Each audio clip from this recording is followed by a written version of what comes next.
For all of you who love and enjoy rye sourdough breads, this is 100% whole rye grain sourdough bread, and its main ingredients are only whole rye flour and water.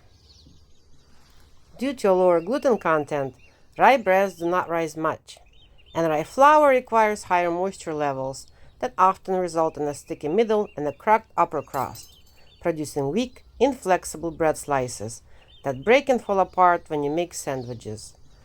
Today, besides the recipe, I will introduce you to a technique that will help your 100% whole rye bread to rise higher, produce flawless thin crust, and a very flexible slice. We will begin with fermented red rye malt. It's a rye grain that was sprouted, fermented, caramelized, and dried. Besides being a powerhouse of nutrients, fermented red rye malt will enhance color, texture, taste, and aroma of your rye bread. If you don't have it yet, you can skip the step. I will include recipe adjustments later. I have 2 tutorials on how to make it at home. The links will be in the description under this video. Combine 60 grams or 1/4 of a cup of fermented red rye malt with 20 grams or 1.5 tablespoons of regular salt. Add 20 grams or 2 tablespoons of any cooking oil you use at home, and add 180 grams or 3/4 of a cup of hot boiling water. Whisk it to remove clumps, close it with a lid, and set it aside to steep and cool down. To make Preferment, combine 90 grams or 1/3 of a cup of whole rye sourdough starter with 300 grams or 1 1/3 cups of room temperature water, and gradually add 300 grams or 2 2/3 cups of whole rye flour. Mix it until all flour is hydrated. This recipe will work with home milled or any brand store-bought whole rye flour. Close it with a lid to retain moisture and let the yeast do their magic for 10 to 12 hours at room temperature. When Preferment is ready, add steep fermented red rye malt, salt, and oil mixture to it. If you're not using fermented red rye malt, just add salt, oil, and water directly to your Preferment. If you wish to add seeds to your bread, now is the time. Add up to 2 tablespoons of caraway or any seeds of your choice. Mix it until color is even. Gradually add 280 grams or 2 1/3 cups of whole rye flour if you used fermented red rye malt. If you didn't, add another extra 60 grams or 1/4 of a cup of flour. Mix it until all flour is hydrated. Close it with a lid and let all the ingredients get to know each other at room temperature for 40 minutes to an hour. Before we begin with our water transforming technique, let's prepare bread pan first. We are going to bake this whole rye bread for an hour at a high temperature. For that reason, please choose light colored bread pans. Dark colored ones will result in the burnt sides and the bottom, and a light colored upper crust. Rye dough needs support as it rises. Choose the highest bread pan you can find. Your bread will only be as high as your bread pan. You will need to fill bread pan with dough at least to 1/2 and no higher than 2/3 way up, because your bread will rise.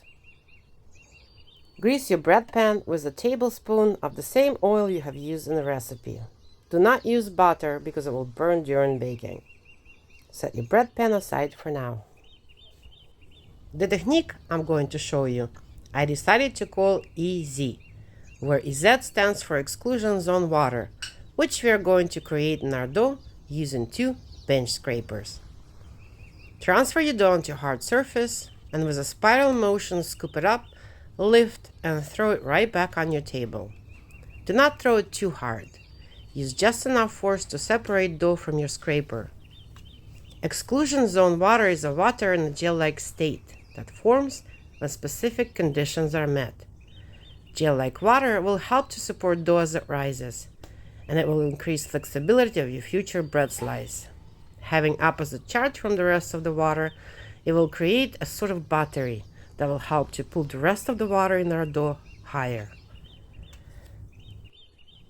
Curious minds can find great nourishment for their thoughts In the books I drew my inspiration from, by Gerald H. Pollock, The Fourth Phase of Water, and Cells, Gels, and Engines of Life, and the book by Thomas Cohen, Human Heart, Cosmic Heart.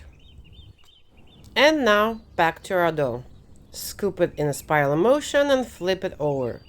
We are recreating what water does in nature. Whether it's a creek, a river, a sea, or a waterfall, water flows in a spiral, and it hits hard surfaces as it flows. We are not kneading or aerating dough. We are forming exclusion zone water. The same water that allows little bugs to run around on its surface without drowning. You will notice changes in your dough. It will become quieter and more viscous, to the point that it might even rip the bench scraper from your hand. And how long are we going to scoop and flip it for? Well, that depends on how hard you want your bread to be. From 1 to 3 minutes is enough. Doing it for more than 3 minutes will not make any difference. Second part to this technique is that we are going to develop our bread in the fridge at 4 degrees Celsius, which is about 40 degrees Fahrenheit, or a temperature closest to it. It's optimal for preserving exclusion zone water, and here in Canada, it also happens to be recommended setting in all fridges. Transfer your dough into your light-colored bread pan, and with a wet hand, press it down to remove any air pockets. If you wish to add seeds to your upper crust, press them into your dough real good. You want them to remain attached to the bread crust because as bread rises, it will begin to push the seeds out. With a wet stiff silicone spatula, shape your bread.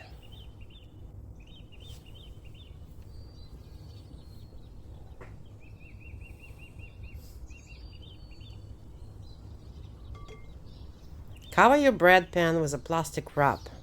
Apply a drop of oil to it, flip it over, and secure it with a rubber band. This step will prevent bread from sticking to the plastic wrap in case it rises too high.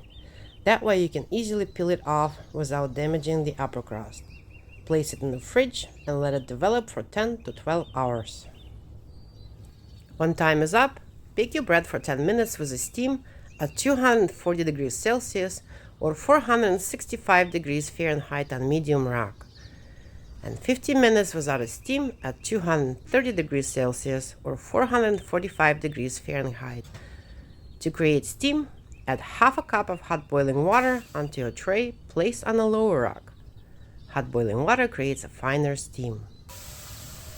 For a much darker upper crust, and this is optional, spray your bread with water on the 20th and 30th minutes during baking without the steam. This whole grain rye bread smells divine. Place it on a cooling rack and cover it with a towel. Your rye bread is out of the oven, but it's still cooking inside. Let it cool to room temperature. As promised, this is 100% whole grain rye bread with only water and a whole rye flour. Flawless thin crust and a very flexible slice. Too bad YouTube doesn't have a smelling feature. You would love it. Let me know in the comments how your bread has turned out. Till next time at Rye Avenue. I'm gonna go and eat these sandwiches now.